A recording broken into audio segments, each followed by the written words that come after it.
میر معاویہ صاحب نے جو کیا وہ قابل برداشت نہیں تھا. اس کی ان باتوں نے، ان حرکتوں نے مجھے بہت ہرٹ کیا اور میرا دل ٹوٹا، جبکہ یہ واقعہ نہیں ہے کہ انہوں نے بدفعلی کی یا ایسا کچھ کیا. بس میں نے رضائے اللہ اور جماعت کی سربلندی کے لیے علماء کرام کی چاہت اور ان کی محبت اور ان کے خلوص کو سامنے رکھتے ہوئے انہیں اللہ کے لیے معاف کیا ہے. آج جتنے بھی ایتھیسٹ ہیں، سیکولر قسم کے لوگ جو ویلاگز بنا رہے ہیں، اس میں مجرم یہی مذہبی طبقہ ہے. یہ بار بار یہ کہنا کہ یہ لوگ کیوں بولتے ہیں بھائی تم لوگ اپنی حرکتیں ٹھیک کرو نا، کیوں موقع دیتے ہو؟ اگر تمہیں اسلام کا اتنا درد ہے تو یہ حرکتیں چھوڑو اپنی. اور پھر انجینئر صاحب جو ہے وہ اس طرح کی ویڈیوز ریکارڈ کروا کے ان کے ہاتھ میں ہتھیار دے دیتے ہیں. اللہ کے بندو، میں نے کہاں سے ہتھیار دیا؟ حافظ ابن کثیر کو میں نے کہا تھا کہ تاریخ میں لکھو کہ سارے مولوی یہی کام کرتے ہیں سوائے ان کے کہ جن کو اللہ بچا لے. میں نے کہا تھا حافظ ابن کثیر سے، میں نے کہا تھا رشید احمد گنگوئی سے کہ قاسم نانوتوی کو اپنے ساتھ لٹاؤ، اور اشرف تھانوی کو میں نے کہا کہ یہ پھر واقعہ نقل بھی کرو. میں نے رشید احمد گنگوئی کو کہا کہ بھائی تمہیں اگر یہ خواب آیا تھا شیطانی کہ تم قاسم میاں دلہن کی شکل میں آئے ہیں اور آگے بھی کام ہوا ہے تو یہ بتاؤ آگے. میں نے تو نہیں کہا تھا. مفتی عبدالعزیز سے میں نے تو یہ کام نہیں کروایا. ابھی یہ جو قاری معاویہ ہے، اور وہ دیکھیں وہ جو بچے کا باپ ہے بار بار میر معاویہ کہہ رہا ہے اسے. اور بھائی میرا اسٹوڈنٹ نہیں ہے، میرے متھے نہ بات دینا، ہو سکتا ہے اسٹوڈنٹ بھی ہوئے، مجھے تو نہیں پتا اس بات کا. آپ دیکھیں اس قسم کی حرکتیں کرتے ہیں یہ لوگ، اور بعد میں پھر مظلوم مان جاتے ہیں کہ جی سیکولر طبقہ جو ہے وہ انجینئر صاحب کی ویڈیوز کو یوز کرتا ہے ہمارے خلاف. بھائی مجھے تو خود آپ لوگوں کی حرکتوں کی وجہ سے ویڈیوز ریکارڈ کروانا پڑتی ہیں. میں نے کبھی بھی انیشلی اسٹارٹ نہیں لیا، جب کبھی بھی میں نے یہ واقعات بتائے تو تم لوگوں نے کیے ہیں، تو پھر میں نے واقعات آگے بتائے کہ دیکھو یہ صرف آج کے بزرگان دین نہیں ہے، ان کے جو بزرگان دین تھے وہ بھی یہی کچھ کیا کرتے تھے. اور دیکھیں اس میں پازیٹیو چیز دیکھیں کہ حافظ ابن کثیر رحمہ اللہ تعالیٰ وہ باقاعدہ یہ کہہ رہے ہیں کہ اپنے بچوں کو بچا کے رکھیں مولویوں سے. تو حافظ صاحب تو پھر ہمارے ساتھ کھڑے ہوئے نا. حاجی عبدالوہاب صاحب نے اگر تبلیغی جماعتوں میں اس طرح کے بچوں کو بغیر بڑے بھائی اور والد کے شرکت کرنے سے منع کیا ہے، تو حاجی عبدالوہاب صاحب نے رائے وینڈ میں جو یہ ڈیسیژن کیا تھا وہ تو پھر ہمارے پوائنٹ آف ویو کے ساتھ کھڑے ہوئے نا کہ ان کو تو ہم سدھار نہیں سکتے یار، تم والد اور بڑا بھائی ساتھ چلے جاؤ، ان کا تو کوئی علاج نہیں ہے، تم لوگ ساتھ جاؤ. تو ہماری ڈاکٹرین کو سپورٹ کر رہے ہیں. میرا خیال ہے اگر ہم اپنی غلطیوں سے سبق سیکھیں گے تو ہی ہم مستقبل میں اسلام کی کوئی اچھی پکچر جو ریئلی قرآن و سنت کی پکچر ہے وہ لوگوں کے سامنے پیش کر سکتے ہیں. ادروائز یہ بدنامی کا سلسلہ جو مولویوں کے متھے لگ چکا ہے یہ اسی طریقے سے جاری رہے گا. السلام علیکم ورحمۃ اللہ. لا حول ولا قوة الا باللہ. حسبنا اللہ ونعم الوکیل. یا حی یا قیوم برحمتک استغیث. لا الہ الا انت سبحانک انی کنت من الظالمین. ربنا آتنا من لدنک رحمہ وہیئ لنا من امرنا رشدا. اللہم صل علی محمد وعلى آل محمد وأصحاب محمد وأزواج محمد وأمة محمد أجمعين إلى يوم الدين آمين. الحمد للہ رب العالمین والصلاة والسلام علی سید الانبیاء والمرسلین وعلی آلہ واصحابہ اجمعین الی یوم الدین. الحمد للہ آج 7 اپریل 2024 کو سنڈے کے دن بمطابق 27 رمضان المبارک 1445 ہجری میں ہمارا یہ پبلک سیشن نمبر 141 ہوگا. آپ کے یہ ریئل ٹائم کوسچنز پرچیوں کی شکل میں میرے پاس آ چکے ہیں. انشاءاللہ تعالی انہیں ہم بعد میں ڈسکس کریں گے. پہلے کرنٹ افیئر کے طور پر ایک کریٹیکل ایشو ڈسکس کرنا ہے جو سوشل میڈیا کے ذریعے ہائی لائٹ ہوا اور پھر ہمارے مین ٹی وی چینلز نے بھی اسے کنٹینیوسلی رپورٹنگ کے اندر رکھا ہوا ہے. اور وہ فیصل آباد ڈویژن کے اندر ایک سٹی ہے تاندلیا والا، وہاں ایک مولانا صاحب جو قاری تھے، وہابی اہل حدیث فرقے سے تعلق رکھنے والے، ان کا نام ابو بکر معاویہ ہے. انہوں نے اپنے ایک اسٹوڈنٹ کے ساتھ منہ کالا کرنے کی کوشش کی زبردستی. ایکٹیویٹی پرفارم نہیں ہوئی، لیکن پاکستان کے قانون میں اس قسم کے ایکٹ کے لیے کوشش کرنا بھی اتنا ہی بڑا جرم ہے جتنا ایکٹ کو پرفارم کرنا. بعض لوگ اس کو ہلکا سمجھ رہے ہیں کہ جی کچھ ہوا تو نہیں.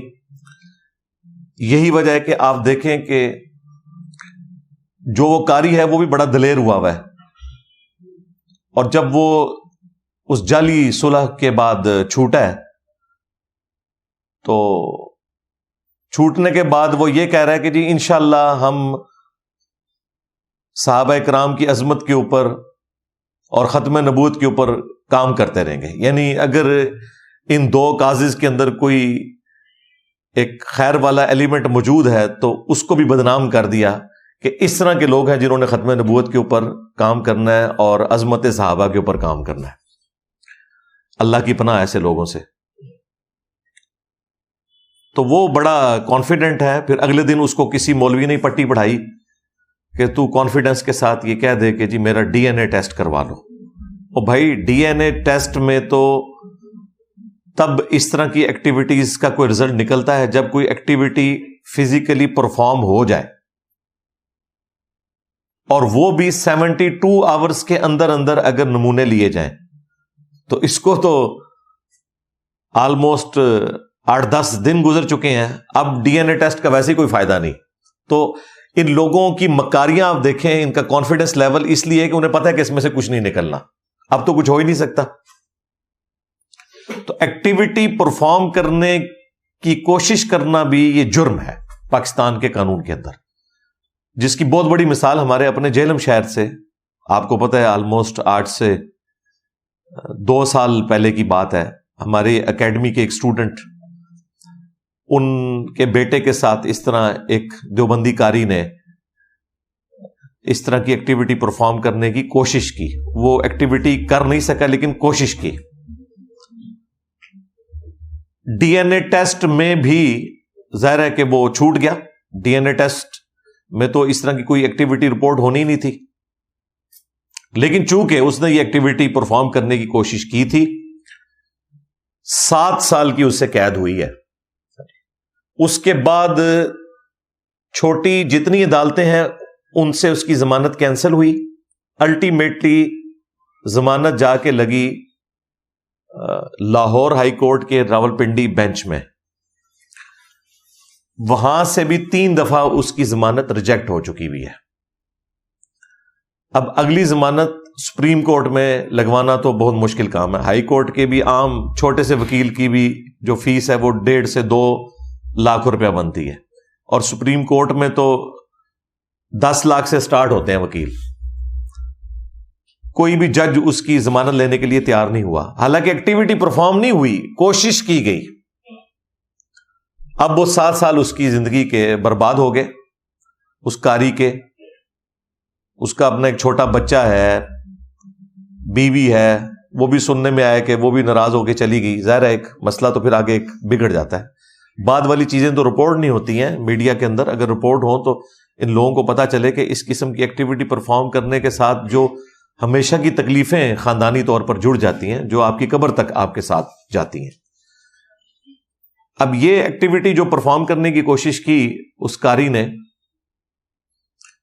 تو جس لڑکے کے ساتھ یہ حرکت کرنے کی کوشش کی اس کے والد نے آ کے پنجابی میں ایک ویڈیو ریکارڈ کروائی اس بچے کو ساتھ کھڑا کر کے, اور بتایا کہ جی اس طریقے سے یہ میرے ساتھ ایک ظلم ہوا ہے اور اس کی داد رسی ہونی چاہیے. پھر ایف آئی آر بھی کاٹ لی گئی. ایف آئی آر کے اوپر بالکل واضح لکھا ہوا ہے کہ اس نے ایکٹیویٹی پرفارم کرنے کی کوشش کی اور یہ برہنہ حالت میں پایا گیا. اور جب اس کا والد وہاں پہنچا تو اس نے فوراً سے اپنے کپڑے پہنے اور گن پوائنٹ کے اوپر ان کو لیتا ہوا وہاں سے فرار ہو گیا. اس کے باوجود جو مولویوں کے فرنٹ مین ہیں وہ کہہ رہے ہیں کہ جی الٹا وہ اس کے اوپر الزام لگا رہے ہیں, جی یہ کیسے ہو سکتا ہے کہ برہنہ حالت میں ہو کوئی بندہ اور بغیر کپڑے پہنے نکل جائے وہاں سے. اب اس جاہل آدمی سے کوئی پوچھے کہ تو ہر معاملے میں جہالت دکھاتا ہے, تو نے ایف آئی آر تو ذرا غور سے پڑھ لینی تھی, اس کے اوپر لکھا کیا ہوا ہے. بس صرف ایک شوق ہے مولویوں کا فرنٹ مین بننے کا, اور اس طریقے سے مولویوں کے اندر جو بڑے بڑے ان کے آپ سمجھ لیں مولوی ہیں, مفتی ہیں, علامے ہیں, وہ بھی اس طرح کے معاملات میں پھر ٹپک پڑتے ہیں. اور وہ جو لاہور میں 2 گلے پھاڑنے والے بھائی بیٹھے ہوئے ہیں اہل حدیث فرقے کے, ان میں سے جو بڑا بھائی ہے ابتسام الہی ظہیر, وہ پہنچ گیا وہاں پہ اور ایکسٹرا جوڈیشل طریقے سے, حالانکہ یہ بندہ پڑھا لکھا آدمی ہے, اسے سب کچھ پتا ہے کہ اس طریقے سے پنچایت بٹھائی جاتی ہے، یعنی کوئی بنانا ریپبلک تو نہیں ہے یہ، نہ یہاں پہ کوئی قبائلی سسٹم ہے، یہاں پہ باقاعدہ عدالتیں کام کر رہی ہیں، پولیس کا محکمہ موجود ہے، باقی ساری ایجنسیز موجود ہیں. اس نے جا کے اندر خانے جو ہے وہ صلح صفائی کروائی اور الٹیمیٹلی آ کے پھر میڈیا پہ بیان دیا کہ جی اگر قاری صاحب نے کچھ کیا ہوتا تو ہم مظلوم کے ساتھ کھڑے ہوتے، قاری کے ساتھ نہ کھڑے ہوتے، چونکہ ہوا کچھ نہیں ہے اور یہ تھوڑی سی ایک غلط فہمی تھی جس کی وجہ سے یہ سب کچھ ہوا. غلط فہمی، اندازہ کریں ان لوگوں کے بچوں کے ساتھ اس طرح ہو تو پھر ہم پوچھیں گے یہ غلط فہمی ہے، یہ واقعی ایسا ہوا ہے. کسی شخص کو خام خواہ شوق آتا ہے کہ اپنے بچوں کو اس طریقے سے بدنام کرے؟ کوئی بھی نہیں یہ اس طرح کی حرکت کرے گا. اسی لیے تو صدیوں سے ان مولویوں کی حرکتیں چھپی ہوئی تھیں، یہ تو میڈیا کی وجہ سے سامنے آنا لوگوں نے شروع کیا ہے، جرأت دکھانی شروع کی ہے. ابھی بھی بہت کم کیسز رپورٹ ہوتے ہیں، لیکن وہ جو رپورٹ ہو رہے ہیں وہ بھی ہزاروں کی تعداد میں. تو اس مولوی صاحب نے، ابتسام علیہ ظہیر صاحب نے پریس کانفرنس کے اندر ان کو بھی ساتھ کھڑا کیا ہوا ہے اور پھر ان سے بھی بیان دلوایا ہے. خیر اس نے جو بیان دیا ہے وہ بیان دیتے ہوئے اس کے الفاظ کا چناؤ، اس شخص کی باڈی لینگویج بالکل واقعے کو عیاں کر رہی ہے کہ یہ سب کچھ انہوں نے ایک مسلک کی محبت کے اندر اس بندے سے کروایا. اس نے کہا جی میں جماعت کی خاطر، اللہ کی خاطر، رسول کی خاطر، مسلک کی خاطر جو ہے میں نے اس کو معاف کیا، اگرچہ مجھے یہ جو کچھ ہوا یہ بہت برا لگا ہے لیکن میں نے اسے معاف کیا. میر معاویہ صاحب نے جو کیا وہ قابل برداشت نہیں تھا. اس کی ان باتوں نے، ان حرکتوں نے مجھے بہت ہرٹ کیا اور میرا دل ٹوٹا، جبکہ یہ واقعہ نہیں ہے کہ انہوں نے بدفعلی کی یا ایسا کچھ کیا. بس میں نے رضائے اللہ اور جماعت کی سربلندی کے لیے علماء کرام کی چاہت اور ان کی محبت اور ان کے خلوص کو سامنے رکھتے ہوئے انہیں اللہ کے لیے معاف کیا ہے. معافی ہوتی اس چیز کی ہے جو کوئی کام ہوا ہوا ہے، اس کے باوجود اگر کسی نے کوئی پردہ ڈالنا ہے تو وہ ڈالتا رہے. ظاہر ہے وہ کام ایک ایکٹیویٹی اس ایکسٹریم لیول تک نہیں پہنچی، ظاہر ہے اس کا والد وہاں پہ ٹائملی پہنچ گیا. وہ ایف آئی آر ہم انشاءاللہ ساتھ اٹیچ کر دیں گے، آپ خود پڑھ لیں. تو اس کی وجہ سے اس بچے کی بچت ہو گئی اور وہ بچہ کوئی اس کا اسٹوڈنٹ آج کل نہیں ہے، کسی زمانے میں رہا ہوا ہے اور اسے پتا چلا کہ جی قاری صاحب آئے تو چلے میں جا کے ان کو مل آتا ہوں. مجھے بتائیں اگر کوئی پرانا اسٹوڈنٹ کسی قاری کو ملنے جائے تو وہ پہلے دن اسے کہے گا کہ مجھے آ کے تم دباؤ؟ بندہ کرٹسی میں آ جاتا ہے کہ یہ پرانا اسٹوڈنٹ ہے، چلو کوئی نیا اسٹوڈنٹ ہو تو وہ الگ بات ہے. اور وہ بھی کسی مدرسے یا مسجد کے اندر وہ ایکٹیویٹی پرفارم نہیں کرنے کی کوشش کر رہا تھا، ایک گھر کے اندر. وہاں پہ کوئی خالہ تھی، وہ اس کی رشتہ دار تھی تو اس کے گھر میں. وہ ایف آئی آر کے اوپر سب کچھ لکھا ہوا ہے اور آپ کو سوشل میڈیا کی برکت سے مجھ سے زیادہ انفارمیشن ہوگی. میں ایک بلو پرنٹ اس کا سامنے رکھ رہا ہوں تاکہ آپ کو اس کے بعد جو میں نے گفتگو کرنی ہے وہ سمجھ آ جائے.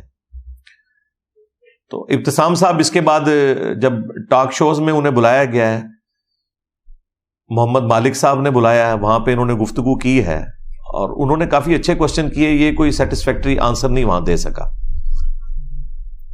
حتیٰ کہ جب صحافی نے ان سے یہ پوچھا کہ بھئی آپ نے اس بچے کا بھی انٹرویو کیا ہے، کہتے جی مجھے ضرورت ہی نہیں، اس کا والد جو آیا ہوا ہے. اندازہ کرو آپ نے وہ پولیس آفیسر کی وہ ویڈیو جو لیکڈ ہے، جو وہاں پہ ایس پی صاحب تھے، اس ویڈیو میں آپ دیکھ لیں وہ کس طریقے سے اس کو ڈانٹ رہے ہیں مولوی کو، اور وہ آگے سے وہ ڈانٹ کھا رہا ہے، اسے پتا ہے کہ اس نے کیا حرکت کی ہے. اور وہ ایس پی صاحب بھی بیچارے اپنے بھول پن میں کہہ رہے ہیں کہ میں علماء کرام کو بلا کے تو میں تمہارے خلاف فتویٰ لوں گا. او ایس پی صاحب، مولوی بھی یہی کچھ کرتا ہے جے کہ نہ کوئی فتویٰ لینا ہے.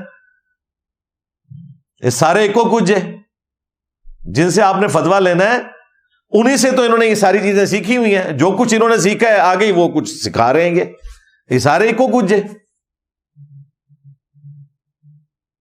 تو وہ بیچارے اپنے بھول پان میں کہہ رہے ہیں. اب چونکہ ایک پنچایت بیٹھی، ایف آئی آر کٹوانے والا والد ہی بیک فٹ پہ چلا گیا. اس کے باوجود مولویوں کے جتنے فرنٹ مین ہیں، خواہ وہ مولوی ہو یا نان مولوی ہو، پینٹ شرٹ والے، وہ اس مولوی کے دفاع میں بول رہے ہیں اور الٹا الزام اس کو دے رہے ہیں, اس بچے کے والد کو. تو اگر بچے کے والد نے غلط الزام لگایا تو اس کے اوپر ایف آئی آر کٹواؤ یار. ایسے لوگوں کو سزا ہونی چاہیے جو علماء کرام یا علماء کرائم, مجرم علماء کی عزت کو خراب کر رہے ہیں, ان کو سزا ملنی چاہیے. تم کیوں پیچھے ہٹ گئے ہو؟ ہونا تو یہی چاہیے نا کہ وہ عالم صاحب کی عزت خراب کی ہے تو اس کے اوپر ایف آئی آر ہو. وہ انہیں پتا ہے کہ اگر ہم اس طرف چل پڑے تو وہ پھر سیدھا ہو جائے گا ہمارے ساتھ. اور یہ سارے ساتھ اس لیے جا کے کھڑے ہوتے ہیں کہ ان لوگوں میں سے اکثر لوگ ایسے ہیں ان کی اپنی سٹوریاں جو ہیں وہ دوسرے قاریوں کے پاس موجود ہوتی ہیں, تو یہ اپنے پیٹی بھائیوں کی حفاظت کے لیے آ جاتے ہیں, یا ٹوپی بھائیوں کی, یا پگڑی بھائیوں کی, یا تسبیح بھائیوں کی, یا چھوٹی شلوار بھائیوں کی حفاظت کے لیے سامنے آ جاتے ہیں صلح صفائی کروانے کے لیے. اس طریقے سے صلح صفائی ہوتی ہے. خیر بہرحال وہ جو مجسٹریٹ کی عدالت تھی چھوٹی, اس نے تو فی الوقت اسے ضمانت دے دی مولانا صاحب کو, اور وہ بھی نکل کے کہہ رہے ہیں جی میں ختم نبوت پہ کام کروں گا, میں عظمت صحابہ پہ. او اللہ دیا بندہ, جا اپنا کام کر, یہ تیرا کام بھی نہیں ہے. اچھا, اب چونکہ یہ ساری ایکٹیویٹی سیٹل کروانے کی کوشش کی گئی اور میڈیا میں اس کی ہائپ کریٹ ہو چکی بھی تھی. پنجاب کی جو چیف منسٹر ہیں مریم نواز صاحبہ, انہوں نے بھی اس کا نوٹس لیا, اور جو ہمارے آئی جی پنجاب صاحب ہیں ڈاکٹر عثمان صاحب, وہ تو ویسے ہی اس طرح کے ایشوز میں بڑے سینسٹیو ہیں, وہ خود جا کے اس بچے کے والد کو بھی ملے. اور اس کے بعد آپ نے دیکھا کہ میڈیا میں اطلاع بھی آ گئی کہ وہ جو اس کی ضمانت ہوئی ہے نا, اس کے بعد پولیس جو ہے وہ اس مقدمے کو خود ٹیک اپ کر رہی ہے, اور ہائی کورٹ میں انہوں نے پٹیشن فائل کر بھی دی ہے کہ یہ چھوٹی عدالت نے کچھ فیکٹس کو اگنور کیا ہے جس کی وجہ سے اس کی ضمانت ہوئی ہے. اب اسٹیٹ جو ہے اس مقدمے کو آگے لے کے چلے گی, اگرچہ انہوں نے معاف کر دیا لیکن اسٹیٹ کو تو اسے آگے لے کے چلنا چاہیے تاکہ باقیوں کے لیے ڈیٹرنس ہو جائے, ادروائز یہ واقعے تو رپورٹ ہوتے رہیں گے. انشاءاللہ تعالیٰ کچھ دنوں میں آپ دیکھیں گے کہ یہ بندہ دوبارہ سے جیل کے اندر ہوگا اور اس کے اوپر مقدمہ چلے گا. یہ اب بچنے والا نہیں ہے, ہاں یہ ذہن میں رکھیے گا انشاءاللہ تعالیٰ. اور دیکھیں یہ کوئی ایک واقعہ نہیں ہے, اس رمضان میں کتنے واقعات رپورٹ ہوئے ہیں, عقل دنگ رہ جاتی ہے. ڈان نیوز کے اوپر ایک ٹی وی چینل بھی ہے ڈان نیوز کے نام سے, اس پہ ایک بڑا اچھا پروگرام لگتا ہے جس میں سینئر صحافی بیٹھے ہوئے ہوتے ہیں ذرا ہٹ کے. وسعت اللہ خان صاحب ہیں, اس پہ زرار کھوڑو صاحب ہیں, پہلے مبشر زیدی صاحب ہوتے تھے, اب ان کی جگہ ایک اور آ گئے. تو اس پروگرام میں انہوں نے باقاعدہ پورے فگرز دیے ہیں کہ ہزاروں میں واقعات رپورٹ ہوئے ہیں پنجاب کے اندر ہی, اور ان میں سے جو مقدمات فائنل کنکلوژن تک پہنچے ہیں وہ بہت کم ہے. اور یہ 2-3 مہینوں کے اندر کتنے واقعات رپورٹ ہوئے ہیں. ایک تو بڑا دل ہلا دینے والا واقعہ وہ صحافی نے بیان کیا اسی پروگرام کے اندر. وہ کہتا ہے کہ جی کے پی کے اندر ایک ماں نے اپنے بچے کو اس رمضان میں 13 سال کا ہوا تو کہا کہ بیٹا اب سے تو نے نماز جو ہے وہ مسجد میں جا کے پڑھنی ہے, تم بالغ ہو چکے ہوئے, تو اب تم نے گھر نماز نہیں پڑھنی. یعنی وہ کیسی والدہ کہ اس نے اپنے بچے کی تربیت کی کہ اس نے چھوٹی عمر تک اسے گھر میں نماز پڑھائی ہے, اور اس رمضان میں اس نے بچے کو کہا کہ بھائی اب تم بالغ ہو چکے ہو, اس رمضان سے تم جماعت کے ساتھ مسجد میں نماز شروع کرو. اس کو اس نے اچھے طریقے سے کپڑے استری کر کے دیے, نہا دھو کے. وہ پہلے دن بچہ گیا مسجد میں, اگلے دن اس کی لاش ملی ہے جی, اور وہ بھی رسے کے ساتھ لٹکی ہوئی. خودکشی کی کوشش اسے بتایا گیا, لیکن بعد میں جب میڈیکل رپورٹ آئی ہے تو اس کے ساتھ کسی عالم دین نے, کسی مفتی نے, قاری نے, کسی فقیہ نے, کسی حضرت صاحب نے, کسی بزرگان دین نے منہ کالا کیا ہوا تھا. وہ بھی اب کیس چل رہا ہے. اس طرح کے کئی کیسز ہیں. اب تو یہ ایک می ٹو والا سلسلہ شروع ہو گیا. پہلے لوگ بولتے نہیں تھے, ڈرتے تھے بدنامی سے, پھر مسلک کی محبت,